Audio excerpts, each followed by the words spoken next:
really appreciate you being with us tonight. Russia's invasion on Ukraine has really reshaped the continent's security. Now that NATO's extended an invitation to Finland and Sweden, Russia seems concerned about that expansion. Why is that, and why should we care about it? Well, Hogan, thanks for having me on. And, you know, what Vladimir Putin is seeing now, that his invasion of the Ukraine was a terrible strategic blunder. And to have Finland and Sweden join, I mean, Sweden was neutral in World War I and World War II and has had that posture for a century.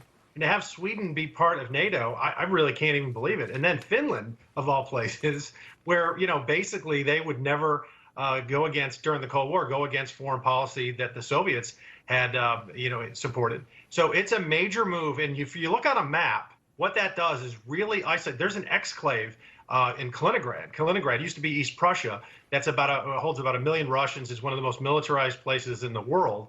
And they're really cut off now with Finland and Sweden joining NATO. And of course, the Baltic countries, Estonia, Latvia, and Lithuania, have been part of NATO for several years now. So it was a strategic blunder just in that instance. And also, it's been 5 months and we're at stalemate. And Russia can't hold out forever. Well, that's my second part of that question was, why should Americans care about this move? Is it really going to hurt Russia that badly?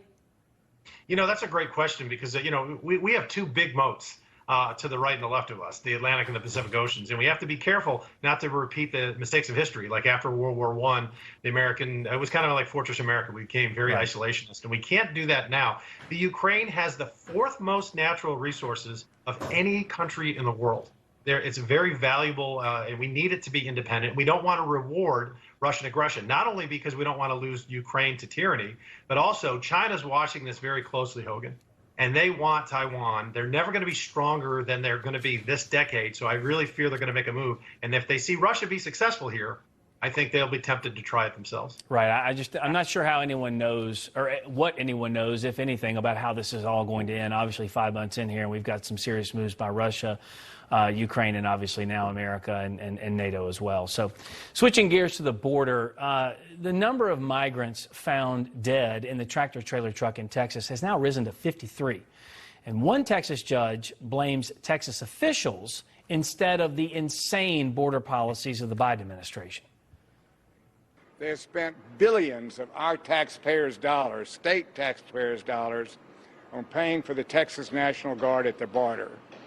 And they throw innocent people, those that just lost their lives, just like them, they throw them in converted prisons down by the border. We dehumanize them.